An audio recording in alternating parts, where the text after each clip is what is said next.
Listen to my podcast about sports, about sports, about sports. A shitty bitty bop bop bop bop. Howdy, Ags. Welcome to the tailgate, home of Aggie Football. Today's episode brought to you by Pacini Tax Controversy Group. If you've got problems with the IRS, call PTCG for help. Experienced, passionate, dedicated tax attorney. Visit the website at PaciniTaxGroup.com or call the office at 210-420-9586. Tell them you heard from the tailgate. Folks, don't forget to email us at agstailgate@gmail.com. Get onto our YouTube. Subscribe. Leave us some comments on YouTube. Send us comments on the email address. We'd love to hear from you. Let us know what you think as far as the podcast, and if you've got any questions specific to Aggie football. Today's rundown, as we talked about last week, we're going to do a position by position rundown of Texas A&M offense. Next week we'll go through some defense. But before we get started, we'll go through a few notes. But first, hey, what's up, C Money? What's up, buddy? How you doing, dude? I'm doing pretty good. Just listening to you talk again. Here we go again. You talking. I I am giving you the stage here. Say what you will. I'm good. Trying to figure out what this Aggie team's going to look like this year. I know that you're high on them. I'm not quite as high, but hey, Well, a lot of question marks. you can join the folks at Texags that are afraid to say that they are going to be good. I am not afraid. One weekend to practice, Corey. One weekend to practice. Yeah, Completely healthy going in. Everyone is a full participant. Um, had a had some guys talk last week. Ratcliffe was one of them, um, and really really looks good. Um, his biggest thing last year, I think, had coverage and that kind of thing. But he looks like he's put on some nice weight. Everybody talks about he's the fact that he's moving a lot better. Uh, he with the size that he's put on, he could probably come down and play some linebacker in some of the passing downs. His biggest problem comes in the situations where if he's one on one on a wide receiver, boy, that's not a good thing, right? Uh, right. One of the things I do that does concern me, and you know this, is he talked about the fact that the defense is complicated, and we know that's not a good situation. Uh, he did put some praise on Marco Jones, the defensive end. We heard Elko also do the same thing today. Talk about Marco Jones and the fact that he's looking really good and really explosive, the freshman defensive end. So hopefully we get to see some of that. Um, I don't know if he's going to be right off the bat one of the big time contributors at defensive end, but I wouldn't be surprised if he by mid-season he's in that rotation. I doubt it. Go ahead. The other guy we I heard mean, the from. only reason I say I doubt it, they don't have a history of playing a lot of their freshmen. I mean, maybe D line gets a little bit more than other positions or an O line, but Yeah, I mean, Elko was not running the defense when Torian started, right? I mean, yeah, you're right. I mean, Elko hasn't had a history of playing a ton of freshmen, even though Tyreek Chappelle did start for Elko as a freshman. So who that's a knows? good point. That's a good point. Maybe we'll see some He of was a it. difference maker as a freshman. Tyreek Yeah, Chappelle, I think, was his yeah, best year was a freshman year. yeah. I'm excited to have Tyreek back for sure. Concepcion was also another guy that came in and spoke. He said he expects their offense to be the best in the SEC, and that he's got a great connection with Marcel already. He expects a major leap from Marcel. So yeah, I mean, those are good things. What else is he gonna say, right?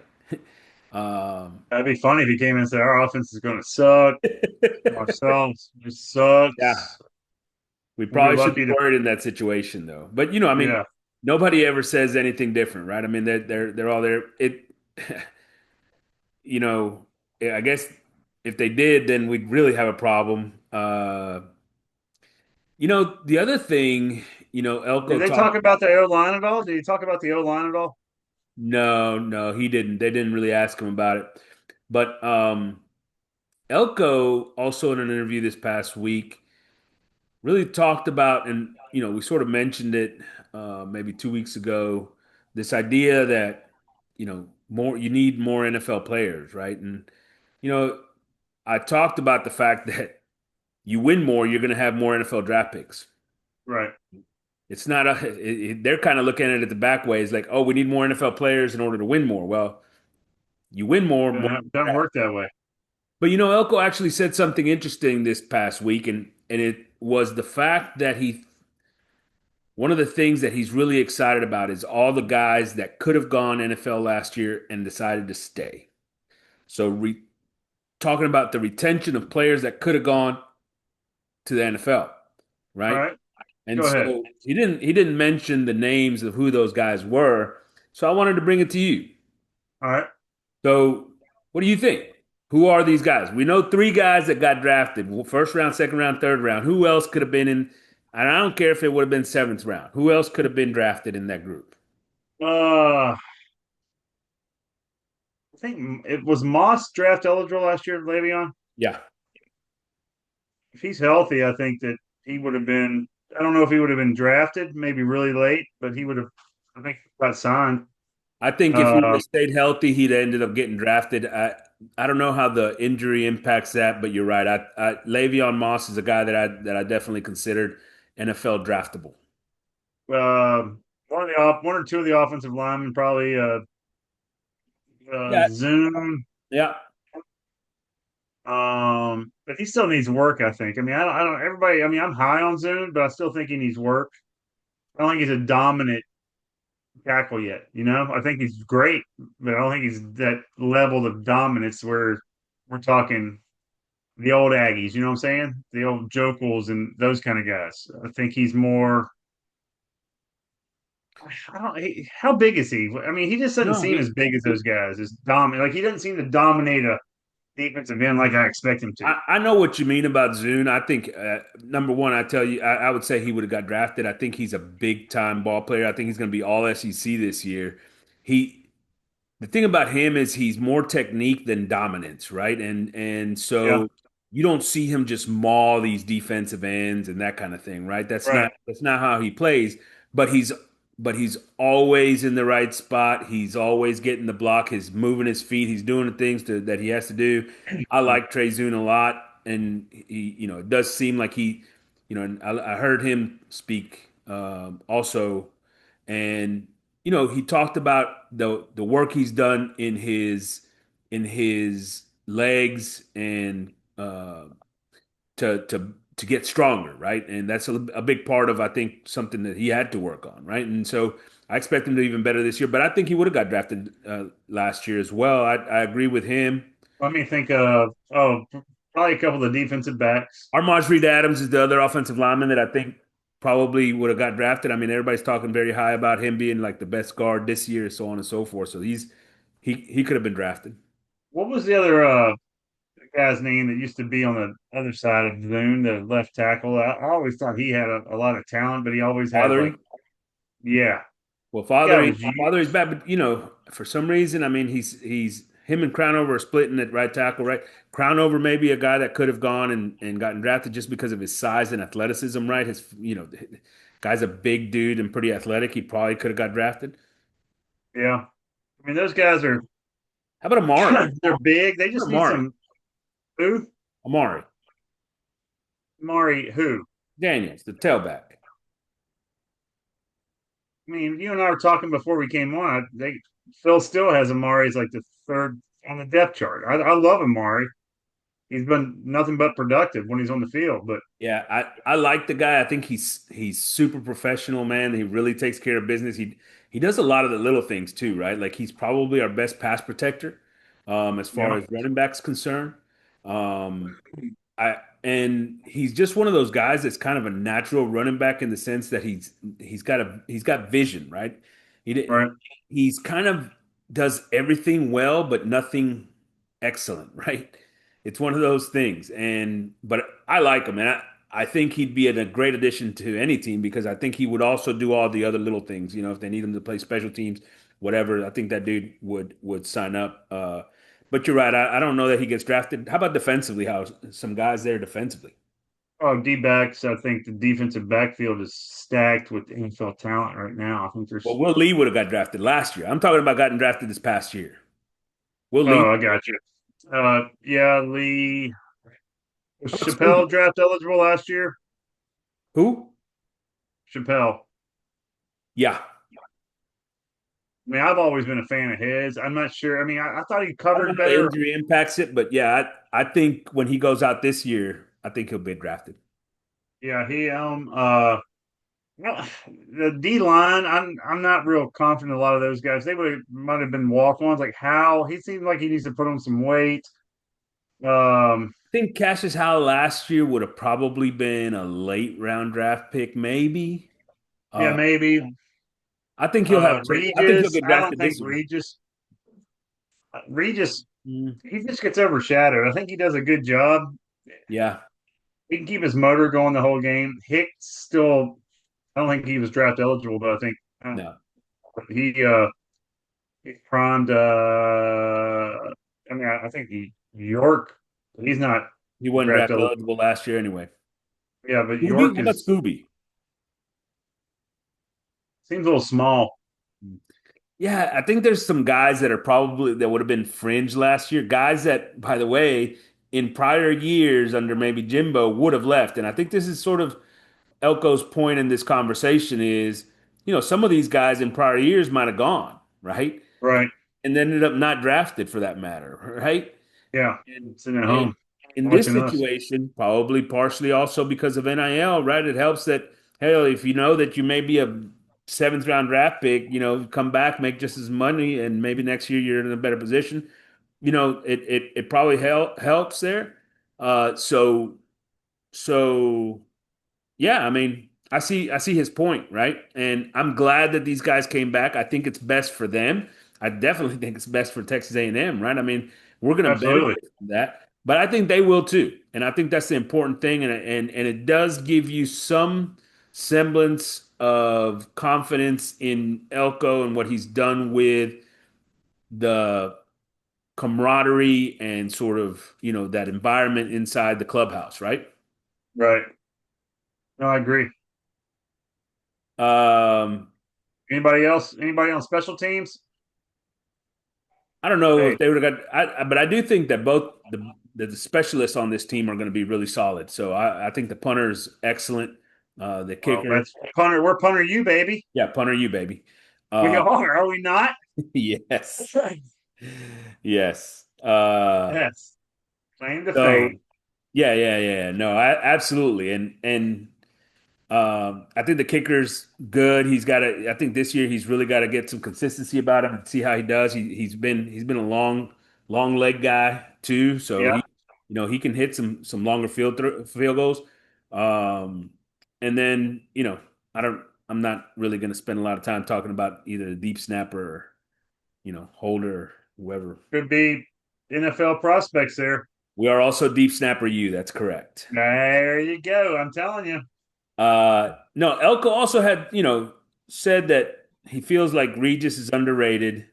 He thinks DJ Hicks is primed to take the next step.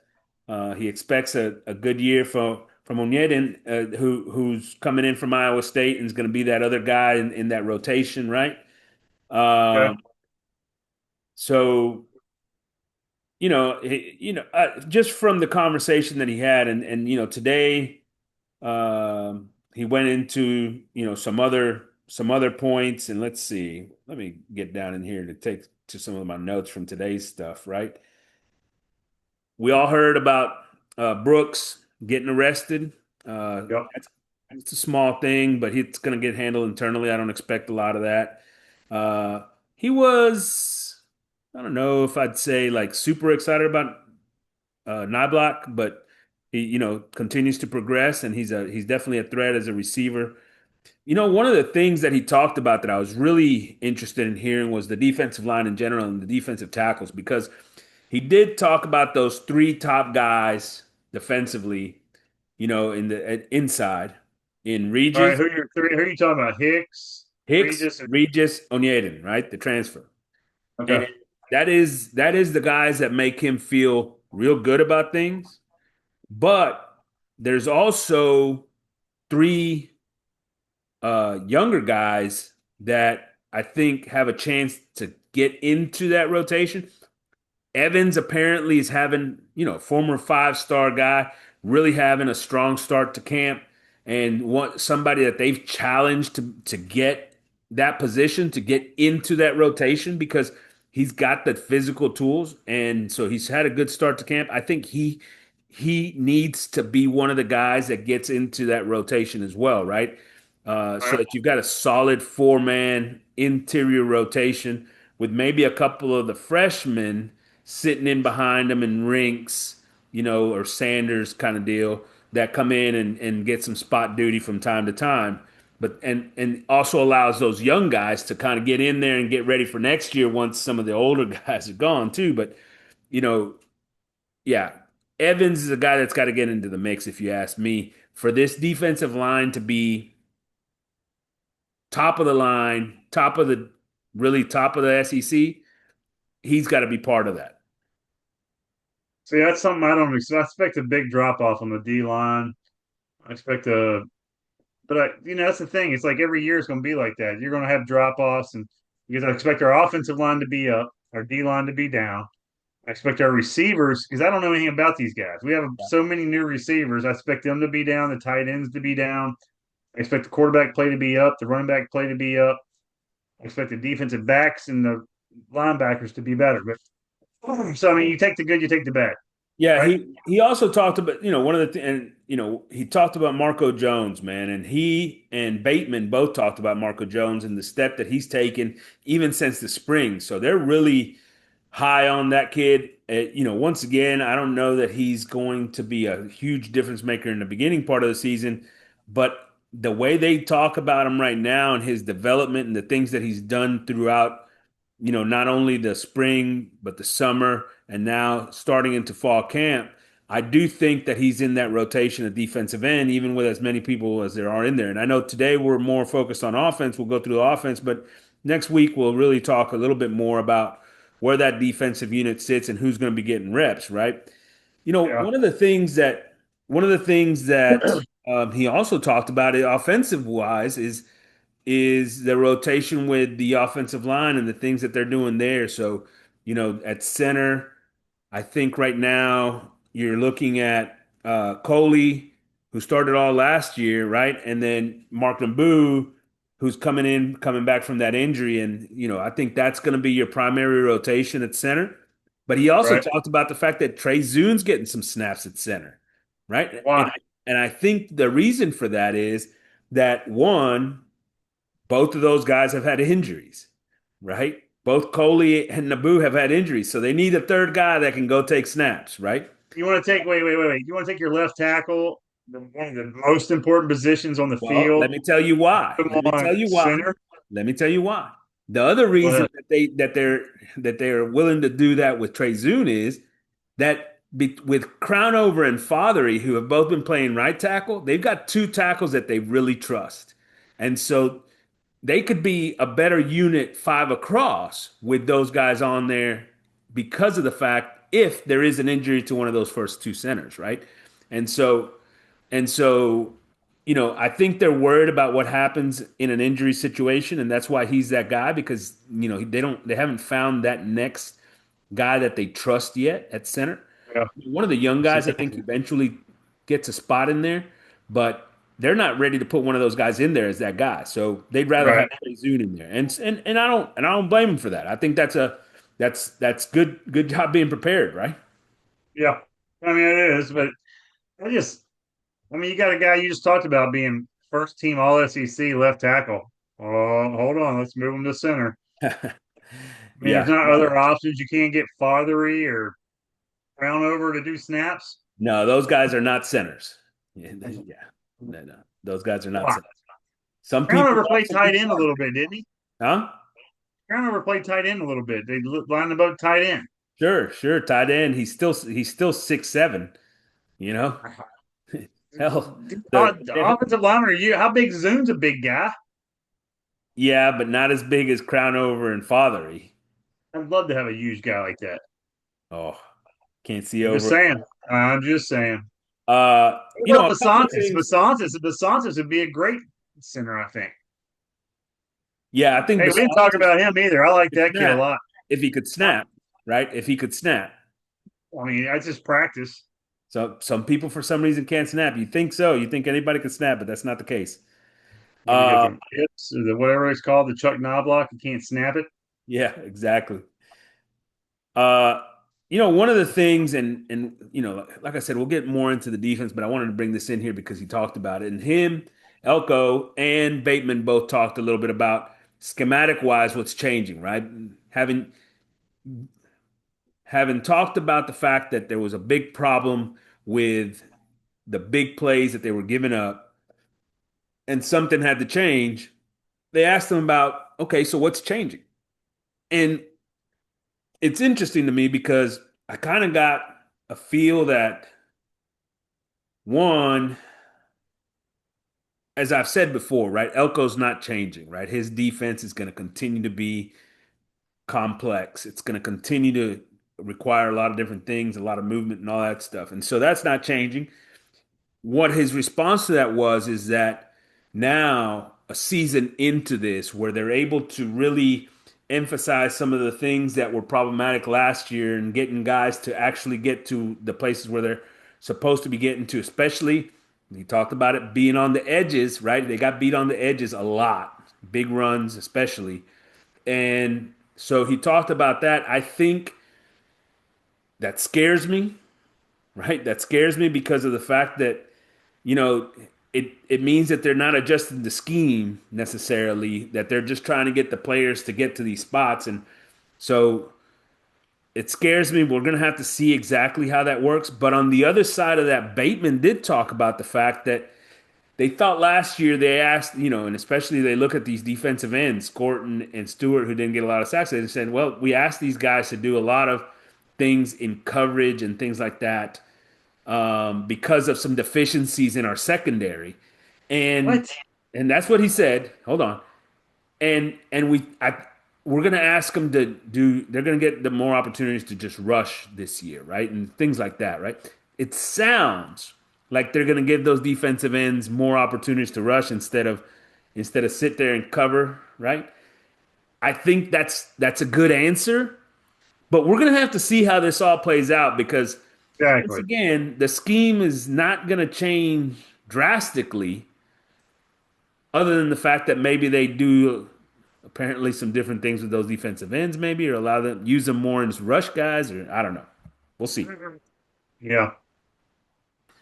Um, Last thing I'll say about sort of this conversation with the coaches and the players, they especially on the defensive side of things, is that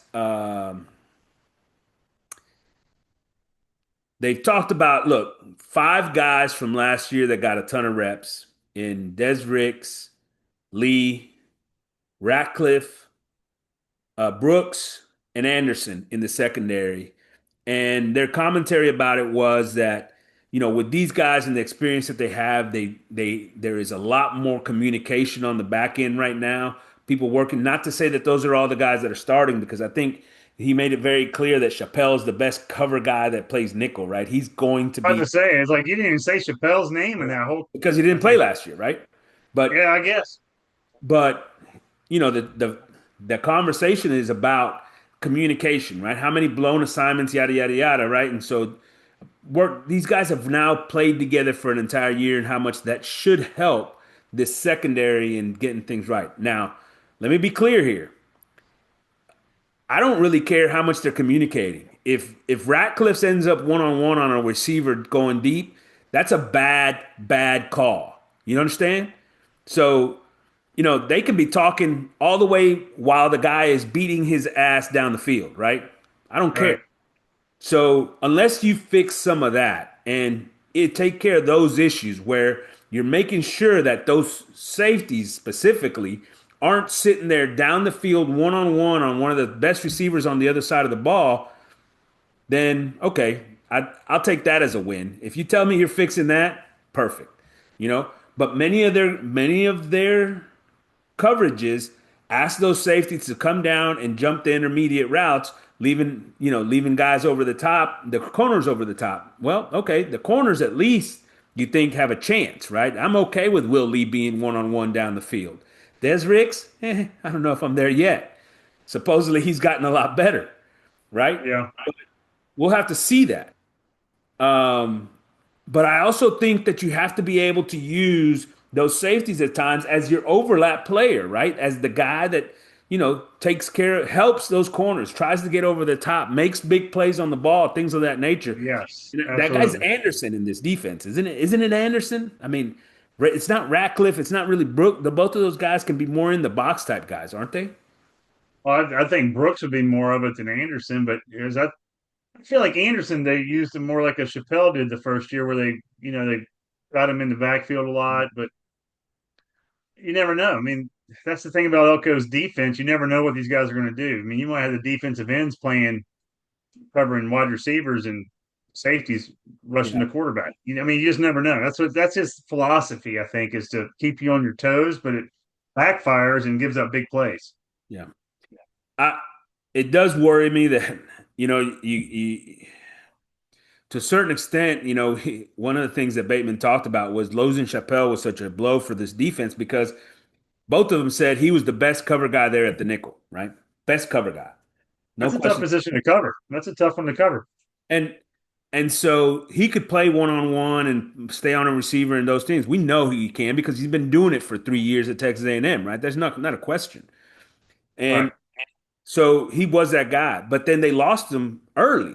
They lost him real early. And yet they're talking about the fact that at the end of the season, all these problems that they were having is based off of that. Are you telling me that from that moment on, you didn't adjust this defense? Because that's what Bateman Season was basically over said. right there. This is Season was done.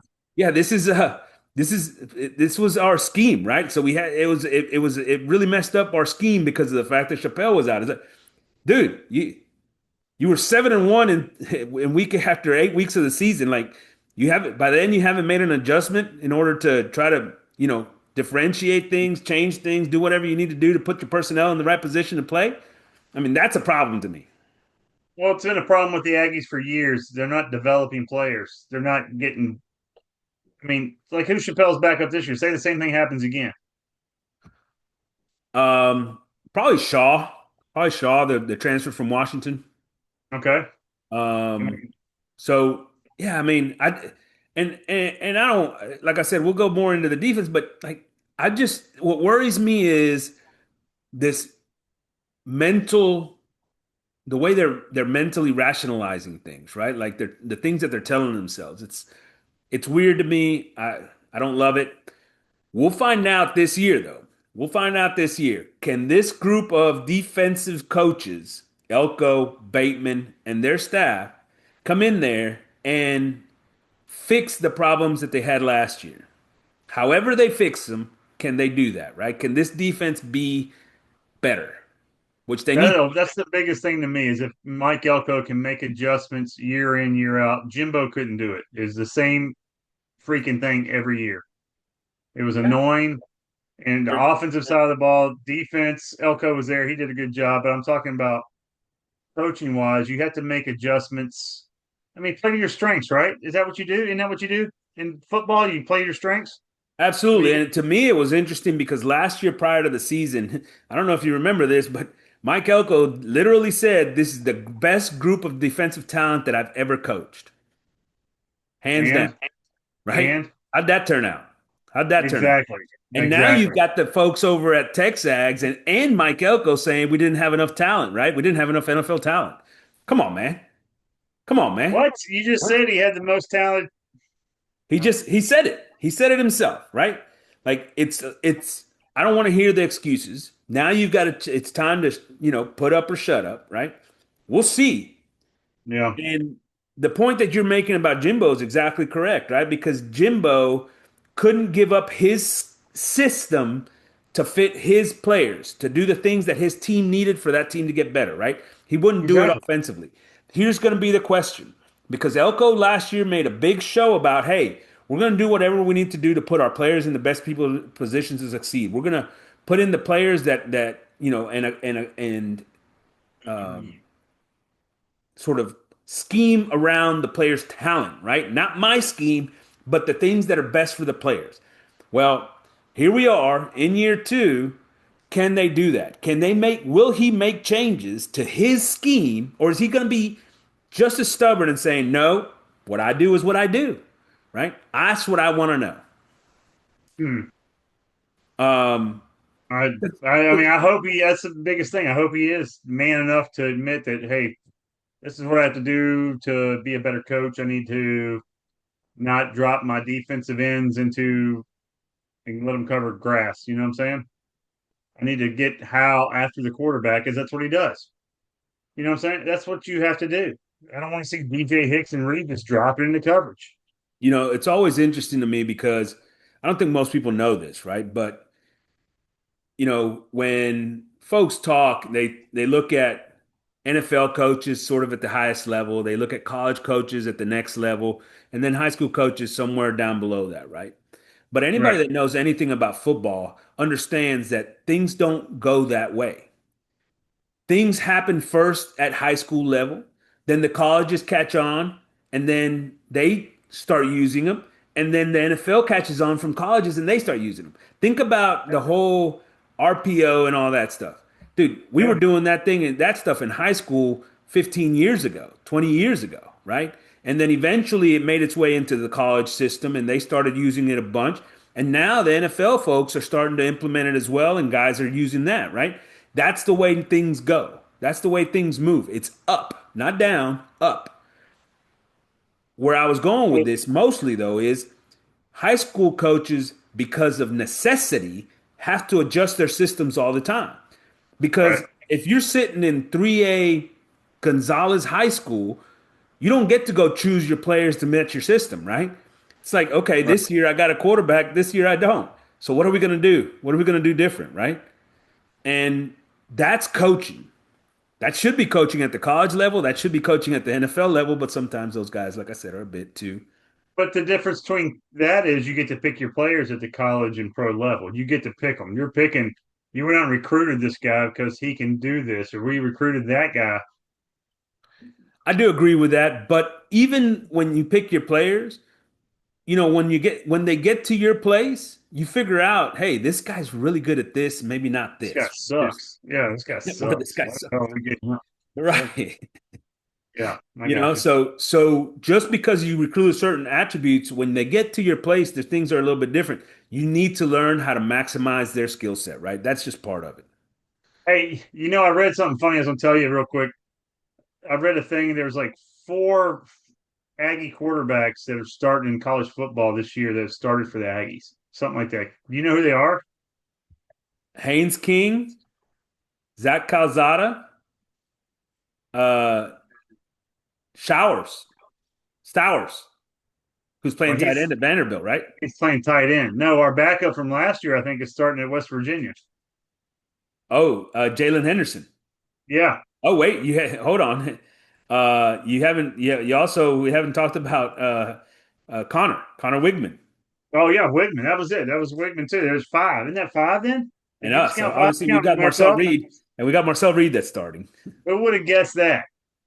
That's pretty. That's pretty. Is I'd that say impressive or is that sad? unlikely. It's going to be That's real sad. I messed mean, up when it's going to be real messed up when all those guys go off and win like a conference championship. Marcel I was gonna say, yeah, Haynes wins the ACC. Connor wins the Big 12. yeah. Uh, you know, I mean, it's crazy though. I mean, all these guys. what Calzada. if Where? I Calzada mean, wins where's the that? SEC? That'd be Where's insane. he at? Kentucky. Calzada's at Kentucky. Yeah. Is he gonna be starting? Yeah. What? He is the starter at Kentucky. What? Love it. Unbelievable, man. I mean, they're blowing my mind right now. Calzada, King, Wegman, Calzada's the Henderson. reason Stoops wanted to come to A&M, dude. He was going to bring him back. It was all about Calzada. And so instead, he brought Calzada to. Yeah, get out of here. Hey, he beat Bama, right? He did beat Bama.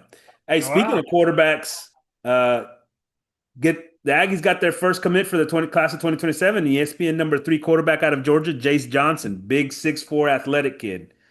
Looks good. That's great. Um, Before we go into the Aggie offense, last thing here. First coaches poll for 2025 released. All right. What do you think? Where do you think the Aggies are? Well, according to what we just did last week, they got to be in the top 10. I mean, 21. that only makes sense, right? They only got Number 2 wins. 21 Makes no sense. makes no sense. Does it? I mean, they had like 7 teams or 8 teams. Like, Let me nah. let me list the Okay, teams. Let me list the teams in front of them for you. go ahead. Number one, Texas. Okay. Two, Ohio State, Penn State, Georgia, Notre Dame, Clemson, Oregon, Bama, LSU, Miami, Arizona State, Illinois, South Carolina, Michigan, Ole Miss, SMU, Florida, Tennessee, Indiana, and Kansas State. Those are the teams in front of them. Okay. That just you say Michigan? I said Michigan. Okay. I said Michigan, who lost, I mean, the two most important pieces of that defense, maybe three most important pieces of that defense, which absolutely carried that team last year, and is being quarterbacked by a true freshman. Offensively, a team that lost its running back, a team that had no ability to throw the football last year, Michigan. That team is like number 15 in the country. So what are you saying? Who do you I mean the Aggies? I don't know what we did last week. It said the Aggies only had two deficiencies basically, or two questions, right? Three, Or three. But there's these other teams that had four, multiple. And five. some of these teams I don't remember them talking about that you just named. I was like, I don't think LSU's gonna be that good. All right, so tell me that. Teams that I just left listed off those teams. Teams that are going to be worse in a worse position at the end of the season than they are right now in the inaugural coaches poll. Did you say Tennessee was on that list? Yes, I said Tennessee was on the list. They were 17, 8. I don't think they'll be as good. Um, I don't know much about Illinois, but I actually think Illinois got a chance to be pretty good. Uh, really, yeah, yeah, kind of like what they're bringing. They're bringing a lot back. It's a team that, you know, I'll have to look at their schedule because I don't know how many of the big guys in the Big Ten that they play. But I think they've got a chance. They're going to have a chance to make the playoffs. what? Yeah, yeah, yeah. They were a 10-win team last year. And they didn't make the playoffs with 10 wins. I think it was one. The 10 included the bowl game. Oh, about to say. I mean, I'm trying to think. I mean, who? I can't name anybody on their team. I mean, I heard of their quarterback, but I can't say his name right now. Didn't they Yeah, have a good running back? Was that Chase Brown that went there a couple years ago? But he's in the pros. yeah. Um, Um, yeah, I think who's they've their got coach? It's so the much big coming guy. It's the back. big guy, right? Their Yeah. coach. Coach is the guy that was at Arkansas. Yeah, Is it he's a Bielema? running coach. Yeah, he's a running coach, right? Wisconsin. Yeah, they're going to run the football. They're going to throw some play action pass. They're going to do those things. I mean, try to slow the game down, play good defense, so on and so forth. I mean, I don't think Ohio State's. I think they lost a lot. Like I said, quarterback. They have a new quarterback. They said their own lines. They lost a lot on defense. Texas. I mean, you're going off of something that you're just basically doing what the Aggies did years ago. Hey, they recruited well, so they should be good, right? That's all you're Yeah. saying. These guys Listen, aren't who's proven. I think Penn Texas. State's proven. I mean, it's an easy Clemson, statement to say Texas won't finish number one, right? That pretty much. they're, I think they're going to be worse because they're not going to finish number one. I don't think they're going to win it. Yeah, yeah. I Uh, don't think so either. I but I mean, also think I agree with you, Ohio State, because they lost both coordinators, especially what they're doing with their defense coordinator. I don't even understand why they hired that guy, Matt Patricia. So I think Ohio State takes a step back. I think I think another team, Miami at 10. I'm not sold on Miami. I mean, they Uh, got Carson back taking Ward's spot. They lost their top receivers, didn't they? Recepo, is he still there or is he gone? no, he's gone. And then, I mean, I don't know. Miami always seems to have talent. It's just they're not a very disciplined team. I agree with you on LSU. I think LSU doesn't finish in the top 10. Ole Miss is a team that I have a problem thinking that they're going to be as good. Also, I think Ole Miss takes a step back this year. Where'd they have them ranked? Let's see, right around 15. Mm, You can see maybe. that, maybe. Mm, I A gotta look couple at of their teams that you schedules. think I are mean, going to finish better. How about a couple of teams you think will finish better? um, well, Penn State's number three. It's gonna be tough for them to finish better than three. I think Penn State's one because I think Penn State's got a chance to be one or two in in the country at the end of the year. I think they're Where's Where's Clemson at? loaded. Clemson is like at 9, so they're probably better. Yeah. Uh, I think Bama, who's actually Clemson's at 6, so that's gonna be tough to get better. But Bama's at 9, 8 or 9. I think they'll be better. Um, yeah. I mean, it's just not a lot of wiggle room there, being that high ranked, and right. you got to look at somebody who's like in the 15 to 25 range that could go up, that could How have a about the big Texas season. A&M Aggies, baby, who are gonna finish the season in the top 10? Hey, it's a bold statement to say that, but they have the opportunity to move up. But I mean, if they move up much, we're talking playoffs, right? Absolutely, and I think that's where we end up this year. And with that transition, let's move into the Aggie offense position by position. Yeah. Because if this team is going to make the playoffs, it's going to be based on this offense. This offense is going to be the driving factor behind this team. What I say before, the defense has to be better for this team to, yes, but the offense is going to be the constant staple, man. This offense is going to be really, really good. Let's start in the quarterback room. Okay.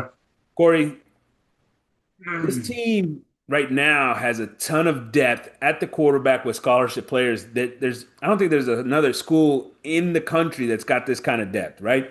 Marcel Reed obviously is the starter, and we'll talk a little Wait, bit more wait, in depth wait, about. wait. What did you say? This kind of depth, Yes, yes. unproven depth, Scholarship right? players, scholarship quarterbacks on campus, man. Listen All to right, the let's hear it. list. I want to Marcel hear it. Reed, who we know is a Yeah. starter, we're going to come back to him. All Jacob right. Zeno, who's played a ton of snaps, came the transfer from UAB, very experienced. I Miles have questions O'Neal, about him. Go ahead. Miles O'Neal, who I think ultimately may be the actual backup as by the time it's all said and done. Paxton Land is another guy that's going to be a redshirt freshman, and then two freshmen, Brady Hart and Eli Marcos, both. That's 6 scholarship quarterbacks on this team. It's hard to believe that many guys all stuck around and came to campus. Let's hope we don't see any of them other than Marcel and maybe some garbage time from O'Neal. I mean, that's what makes me question Zeno. Why would he go from UAB to here if he knows he's going to be a backup? I mean, he's been a starter. Why wouldn't you go somewhere where you could? I mean, Yeah. I know it's a step up in competition, but there's nowhere else. I mean, you couldn't go to Kentucky. I mean, you couldn't go to I somebody that really needs. think that Jacob Zeno's looking out for his future. I don't think he's. I think he understands that he's not an NFL quarterback. He's not going to go play in the league, right? That's not his future. So what is he doing? He's setting himself up for his future. What does that mean? Well, I one, don't know. having the Aggie Coaching. having Aggie Nation behind you once you graduate to help you in your career, whatever. That's a good place to be. And two, Yeah. he's getting in with all the coaches because his plan may be to get into coaching, right? And so if that's the case, then that's one of the things that he can, now that he's got connections over there with the guys at UAB, now he's over here, he's building these connections. And it's not with the goal of being the starter on this team, but the goal to, Connection with UAB. That's powerhouse. I got you. well, hey, Alabama. coach, Alabama, baby. that's my point. Now he upped it. Now he's got connections with Mike Up there. Elko and Colin Klein, so on and On so forth. Klein. Yeah, big time. Gotcha. But I I love think it. that's what that decision's about. It's about his future, not as an NFL quarterback, but as somebody All right, in the real sport. quick, real quick. If Marcel goes down, who's stepping up? I think it's Miles O'Neal. I think it's Miles O'Neal who gets the ball if Marcel goes down. Look, and What are we Marcel, talking if he comes? What are we talking about? It happens. We talking 6-6? I'm talking first snap of the season or tomorrow at practice. Marcel, I mean, we've seen dumb shit happen before. right? I mean, but we got to be No, prepared no, for no, that. no. But I don't think so. you I can't don't be a think so. Tyreek Chappelle. You Listen, can't be a Tyreek Chappelle. Our defense went to shit because we Chappelle went down. no, You know, and Corey, I think one of the things that you talked about last week is very important here it always is. because the key for this team, look, are we at a different level with Marcel Reed playing? Yes. Marcel Reed is going to take this offense to another level this year. Okay. Another level. Don't give me those looks. Don't I'm glad you got a lot of faith in this kid, but I don't think that doubt me. that offensive line is as good as we say. And we got a stable of running backs, and we have a bunch of unproven wide receivers. I think I could go do what needs to happen and be All right. quarterback there and hand the So ball off to Moss, Daniels, Owens, and do a couple play action passes, and I could hit Concepcion or Owens or Fravor deep, and I might be an All American. hey, and so that was my point, is exactly what you said, is if Offensive line is strong, we're fine. because of the offensive line and the running game, the whole system may change in the sense that we may slow things down. We may make this a ball control offense. We may run the ball. But I think Miles O'Neal has the tools to also do that and then get your guys over the top and hit some big shots in order to create explosive plays. You lose the quarterback run game, obviously, but you try to implement some more screens and different things, little easy things, and slow things down for them, shorten the game, and take the pressure off of the quarterback. With When you're Marcel talking Reed in there, quarterback, with yeah, Marcel Reed in there, this is his team. And so let's go back to Marcel because I think I want to spend some time on this, right? He threw you for spend time on him every 1,864 week. yards last year. Yeah. 1,864 yards last year, 15 touchdowns, six interceptions, another 547 yards rushing, and seven touchdowns, all in eight starts. Eight starts, right? This year, you're going to see this guy not only take control of this offense, he is going to be the leader of this team. It's going to be Marcel Reed's team. Offense, defense, whatever. Marcel Reed's team.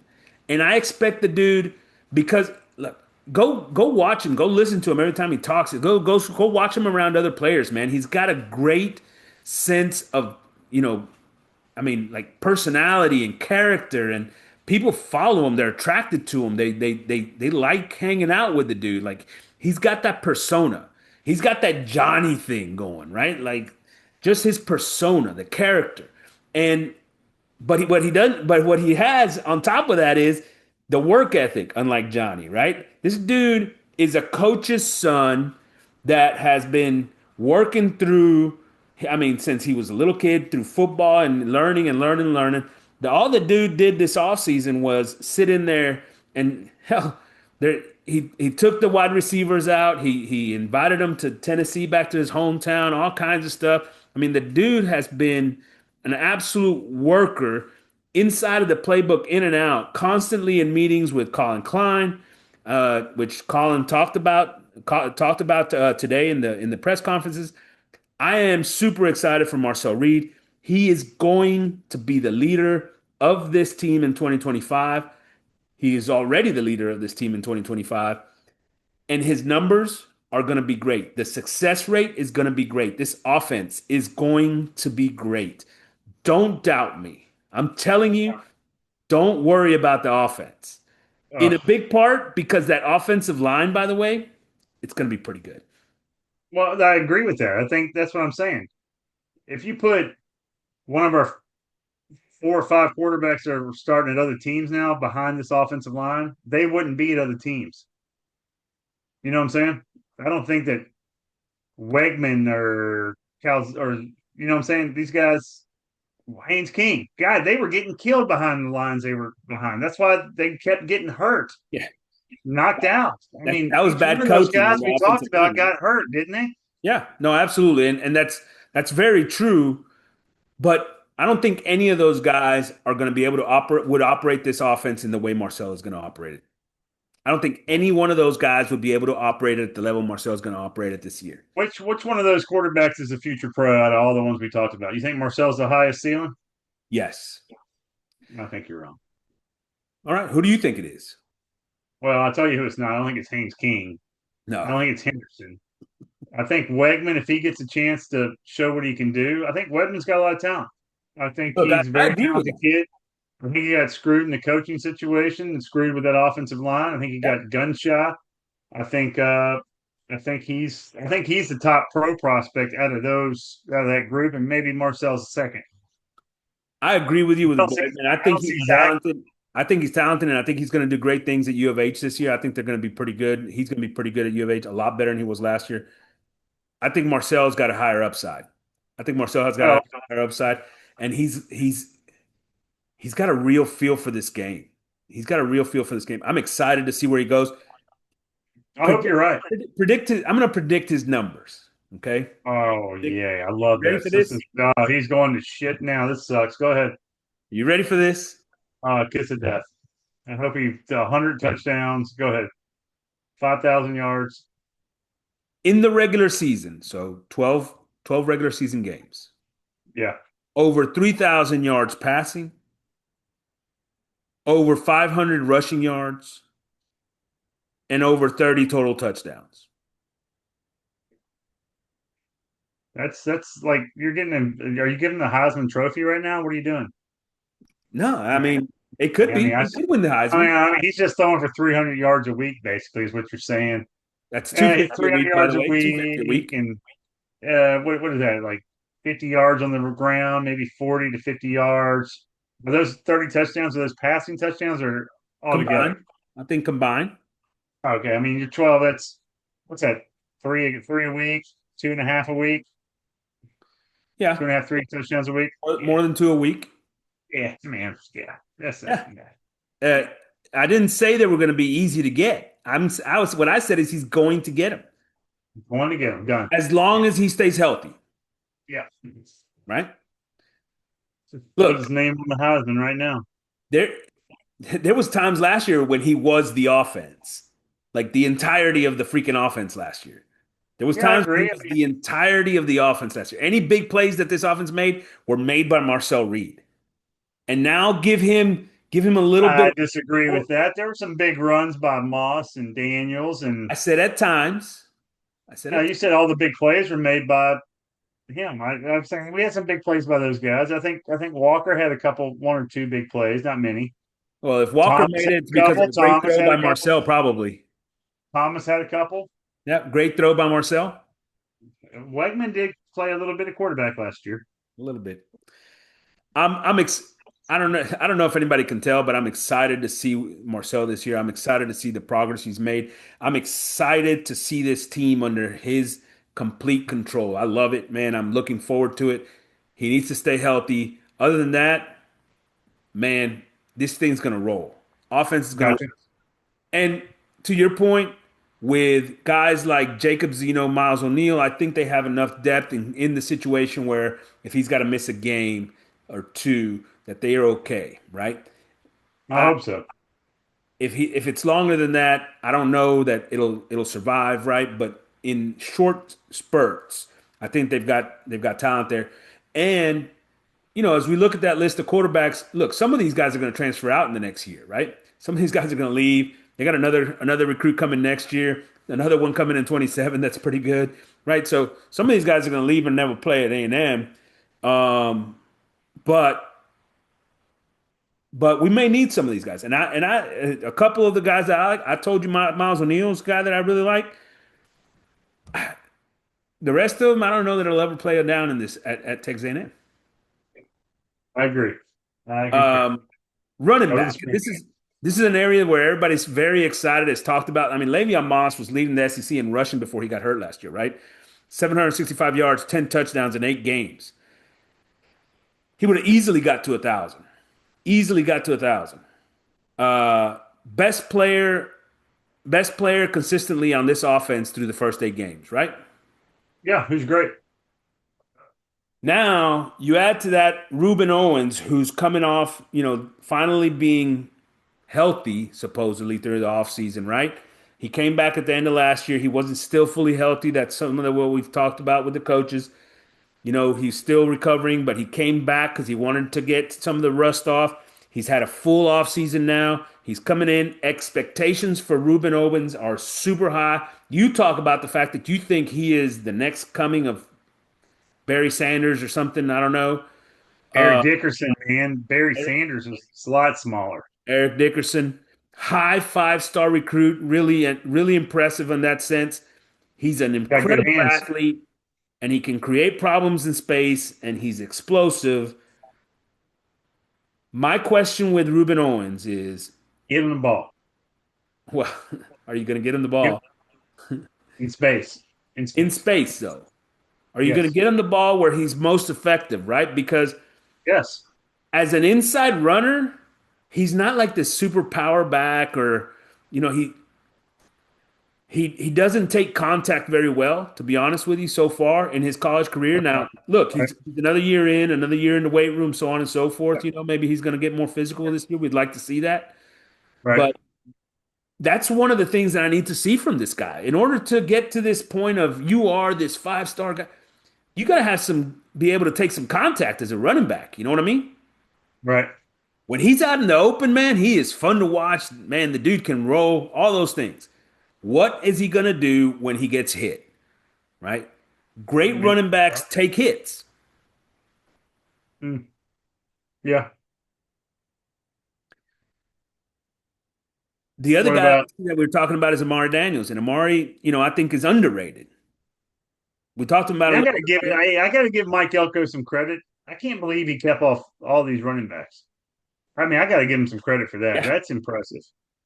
I add don't know EJ what kind of EJ BS he Smith was to that selling group. these guys, but he Add must be a EJ good Smith to salesman. that group, right? Yeah, that's what I'm saying. That's what I mean. He's got four legit running backs that could be starters at major D1 schools. Go And two ahead. Sorry. freshmen, DeAndre Ryden and Jamarian Morrow. Who I don't think Ryden's ready yet to see the field this year.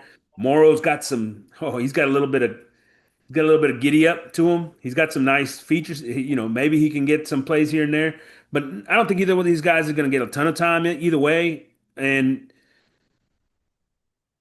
They uh, had to know that coming in, right? They had to know that coming in because yeah, you yeah, use yeah. it in front of you. You're like, oh, you got your four running backs returning from last year. Yeah, okay, I'm not playing. But they also know that three of them are gone after this year, right? Exactly. That's what I'm saying. So I mean, yeah, And to that point, right? With we talked about. I think Amari Daniels is a guy because he's so steady, man. He's probably got the best vision of all of them. He it just kind of finds holes. He's so steady. Anything ever happens, you can use Amari Daniels, right? But yep.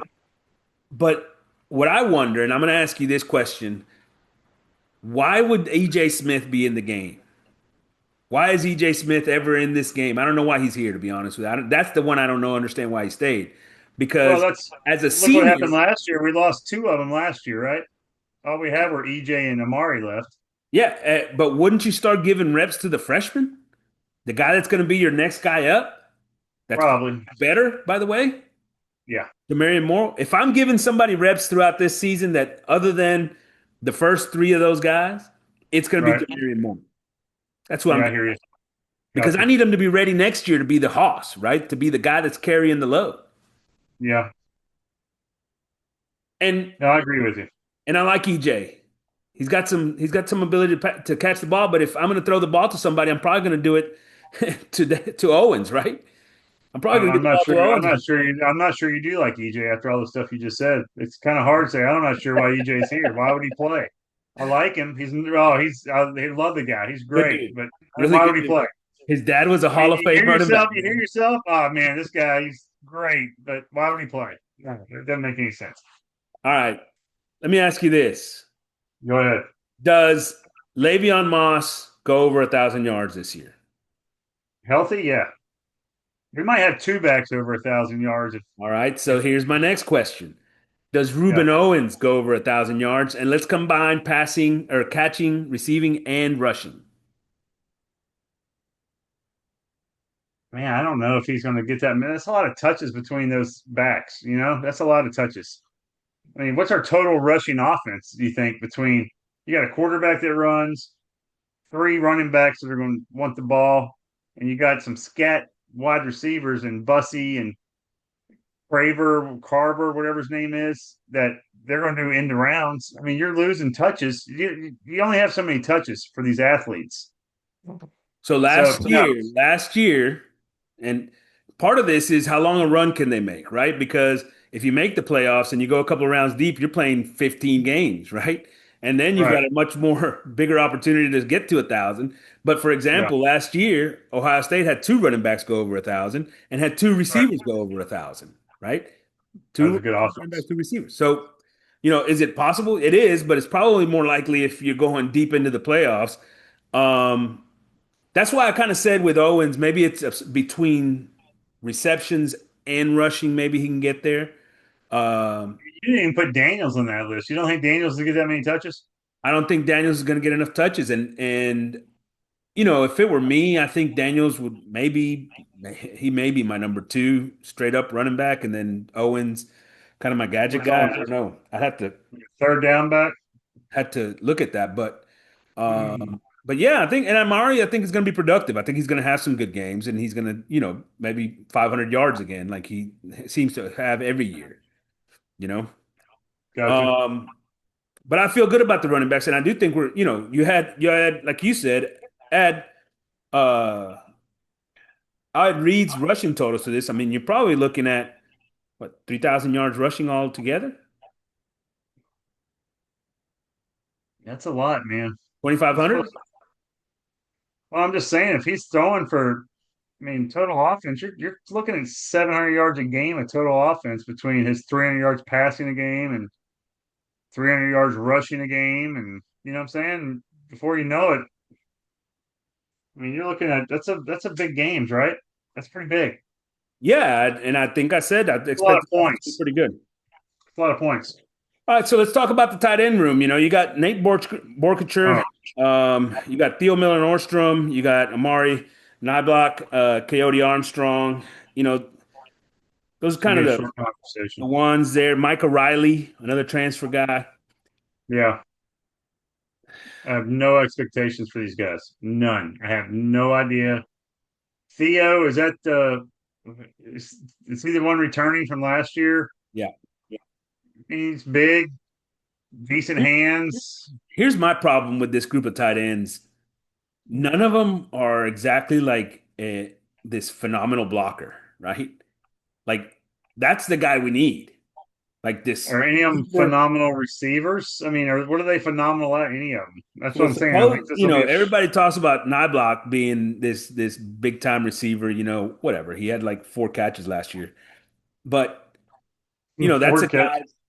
that's a guy that 2 years ago at Alabama had a little bit better year, 20 catches or something. Like you said, Theo's shown some athleticism and ability to catch the ball as well. I mean, it's not like these guys are incompetent, but none of them are great, right? I wouldn't say that any of these guys is going to be a top end draft pick. And by the way, Colin Klein's not going to use them very much because he doesn't. So, There you go. so at the end of the day, I mean, this group to me is, he's going to use them for some formation stuff and maybe some little like things to, change things up and kind of hide things and stuff like that, specialty type plays. But the fact I don't expect the tight ends to get a ton of run here. Um, and the thing that really worries me is that I don't know that any one of these guys is really that good of a blocker.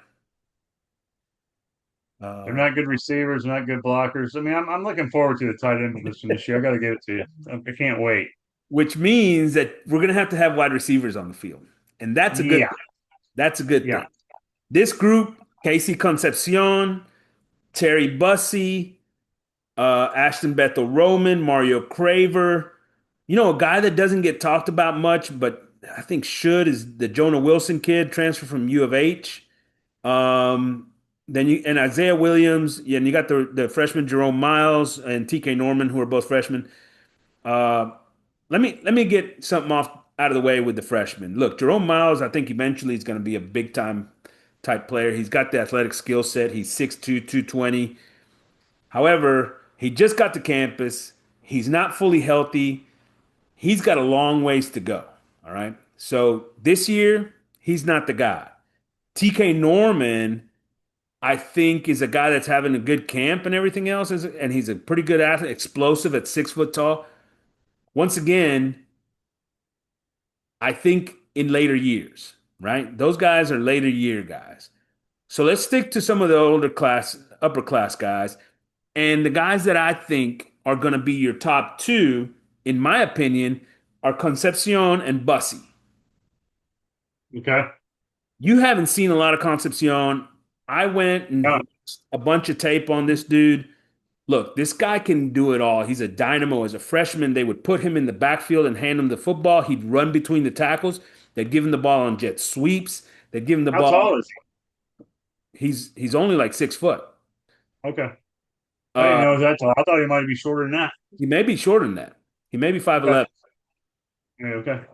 But they give him the ball in jet sweep. But it's funny. He's got a thick lower body.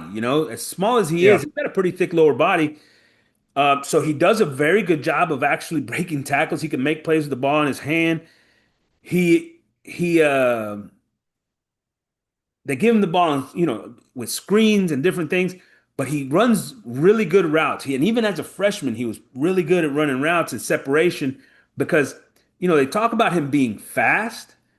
And look, he's not slow, he's fast. But more than fast, he's quick and he's sudden, right?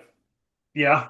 And so he creates separation because his ability to make cuts at high speeds, man. And to me, that's where his superpower is. That and honestly, he's got great hands. Great hands. Catches the ball in traffic with his hands, up, high, low, wherever. Great hands. All right. And that's what I like about this kid. He's got the ability to really be a playmaker on this offense. And I think they can use him in so many different ways. It really helps us. The question is, how creative is Colin Klein going to be to get this guy the ball? And will I they agree. go and will they have plays down the field that open up some of the intermediate stuff that he's really good at, right? I agree with you totally. That's what I'm waiting to see out of our coaching staffs. If they're going to be more creative getting their playmakers the ball one way or another. Because I mean, if the quarterback's going to have time, they should be able to be creative with it, right? I mean, they should be able to. I mean, if the running game's going to be that strong, the defense should be what 7, 8 men in the box right there. I mean, you're talking man coverage everywhere, right? Everywhere. If these guys are halfway as what we think they are, they should be able to get open. I mean, you should be able to beat man coverage, shouldn't you? Doesn't a good receiver usually beat a good cornerback?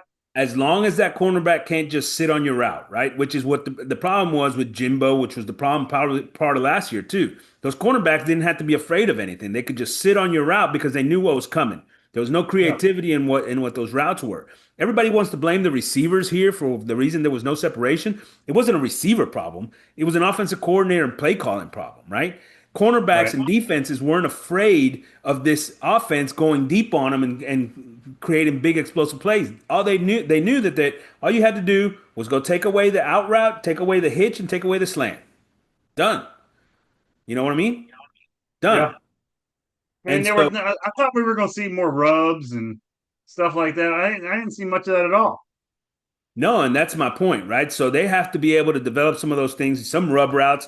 They did some drags and stuff, but then they were covering stuff like that with different guys. The cornerback that is originally on that wide receiver is trailing behind it, not necessarily taking that away. And so the things that were one on one, that those cornerbacks didn't have any fear of anything going on, and they were able to attack those routes and make it impossible to get any separation. Will they do things to help these guys be able to get that separation, which we know they can get because I've seen it from this guy by doing some things like you said, rubs and different things, concepts, right? Yeah. Some deep routes, maybe some double moves, some different things like that. Well, I mean, that's what I remember from the Alabama offense back when Tua was there, and they did all those little rubs, those quick slants, and God, they turned those little 5 yard slant into a home run. But I mean, that they had a lot of talent. Don't get me wrong, they had a lot of talent. Yeah, But I but mean, it was just a quick hit. I mean, it was a bing bang, gone. See you. and to that point, right? They used a lot of little motions to get guys, kind of open behind another couple of two guys that would rub the routes and do all those things, right? Things that created traffic for the defense, right? That created open receivers for the offense, and we need to see some of that. And the other guy that I think would thrive in that situation is Terry Bussey, who apparently looks phenomenal, phenomenal. But I'm just waiting. This I want to see Bussey's hands. I want to see him go up and get the ball. That's what I want to see. yeah, he had a couple Who's of our ball real getter? nice Who's our ball catches getter? last year. They didn't throw him the ball much last year at all, but he had a couple of real nice ones. He had a real nice one against Mizzou on the sideline when he went up and got one. He had a nice one against Texas, kind of in the middle of the field kind of situation in traffic. I mean, I think his hands are going to are pretty good. But even more than that, I think his athleticism and I mean, I think the dude's incredible. Top end, top 0.0001% in the world type athlete. Did you compare him to Jamar Chase before? Yeah. Athletically, like that kind of explosiveness, that kind of speed, that Yeah. kind of Jamar's a little bit taller, but not much. Jamar's only like 6'1", right? This I mean, guy's they're basically the same players. What you're saying. I mean, we got Jamar. I mean, we might have Justin Jefferson somewhere else on the bench too. Concepcion might be Jefferson. I'm not sure. there you go. It could be we Yeah. could be bringing it back. Bringing it back. Will Reed, wide receiver, you here, baby? That's Go it. ahead. No, look, I don't think I'm hiding this when I tell you that I think Bussy is going to be a stud, right? I do. I think he's that kind of athlete. He's a difference maker that, I mean, you can put him anywhere on the field and the guy's going to thrive because he's that kind of athlete. And I think now in his second year where he's actually playing, by the way, wide receiver basically for the first time last year, right? In the SEC, right? Right. Yeah. And so now in his second year, I do think this guy's going to have a chance to thrive, and I certainly hope they give him a chance. I certainly hope they give him a chance. Gotcha. But Ashton Bethel Roman's another guy that's getting, and Mario Craver, speed, speed, speed. He's only like 5'9", but the dude is fast. Um, yeah, I mean, can those guys are those guys going to help, right? With you know also an Isaiah Williams, which is another one of last year's freshmen, and that's too good. That's another part of this, right? Can this coaching staff start to take these young guys that are showing up, that are talented, and develop them instead of just let's go get a transfer that's already done this, right? No, no, no. In college, that's what happens. Kids show up as freshmen. They're not very good. As sophomores, they're better, and as juniors, they're big time ball players. And that story has gone all over college football for hundreds of years. So, can you develop these guys, Ashton Bethel Roman, Isaiah Williams, the freshman last year, and have them show up and be productive this year? That's the question. Gotcha. Um, And then the offensive line, man. And I think we've all heard it. At offensive tackle, you got Trey Zune on one side, Demetrius Crownover, and Deuce Fathery on the other. But you got three proven tackles. I think you've got depth. Lamont Rogers is a five-star freshman that's coming in. You're not hoping to see him a little bit, but I think you need to get him reps this year because he's going to have to play next year, right? Guys like Ashton Funk, that was a big-time recruit that's been on campus a year. Robert Borden, same thing, as a redshirt freshman. So they've got depth and quality depth at the offensive line. At guard, Armaj Reed Adams, everybody's super excited about this kid, saying he's going to be one of the best come out and drafted. Chase Besantis, obviously, is a five-star superstar. Had some injuries, issues. Let's hope he can stay healthy this year, but he's probably the most powerful of the group on the O-line. Hmm. And then you got guys once against behind him. And this is the point that I was trying to make last week is, with a guy like Blake Ivy, who's a big time, big powerful athlete for the offensive line, he needs reps.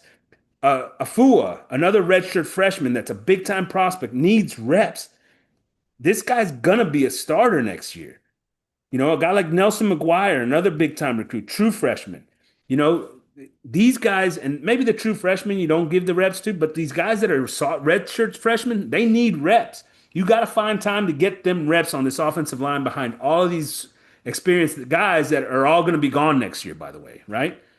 Right. And then we talked center with Naboo and Coley. Both of those guys are experienced at playing a ton. You know, I think Coley's going to start the year. We'll see as Naboo progresses through his injury. Maybe he's also getting some.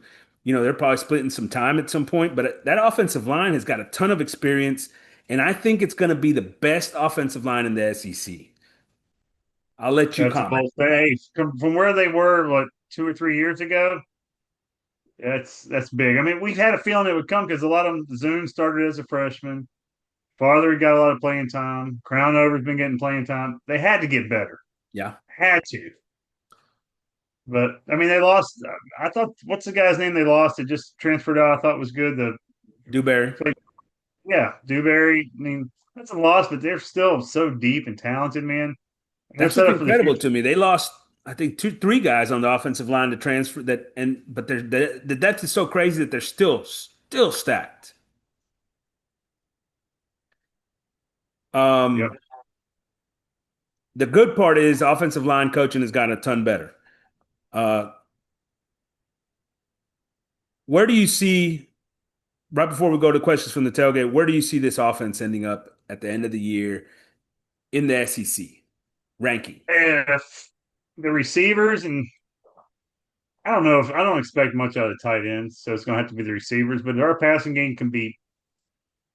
You're real high on it. I think if they can be semi good, we'll be really good on offense. As long as that running game, they open holes and Zach or Moss, Daniels, Owens can run through it, and Fine can get creative. If he gets creative, I mean, you should be able to get creative with this offense with the weapons you have and the communication the offensive line should be able to do with playing together for so long.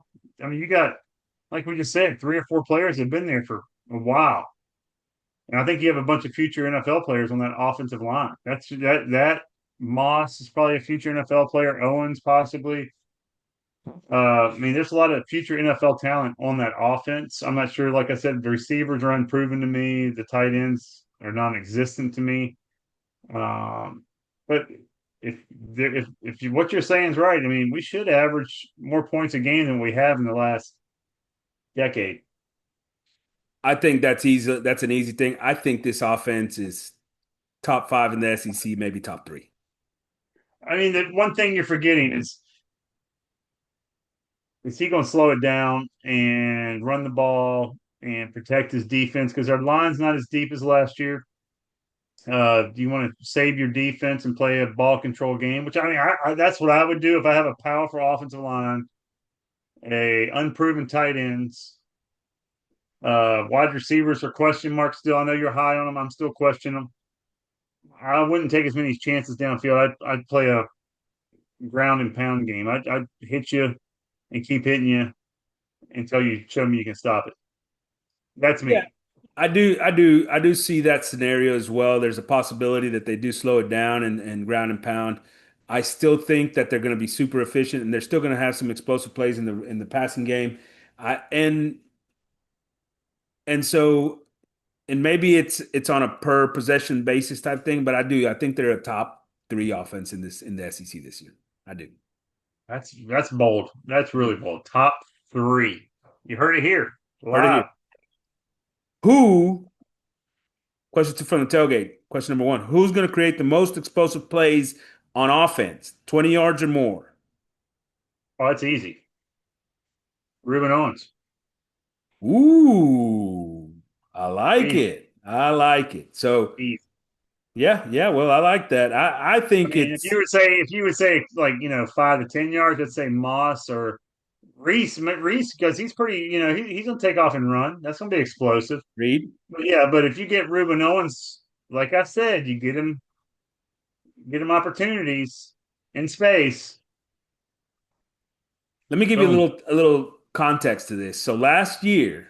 year, this team as a whole had 51 plays of 20 yards or more. Oh, it's Ruben Owens all day. That's 83rd in the country, by the way. Texas was first with 108. 108. So So what they did a little bit more than double us. yeah, yeah. So let me ask you. You say it's Ruben Owens. How many 20 plus yard plays can we expect from Ruben Owens, given all those numbers?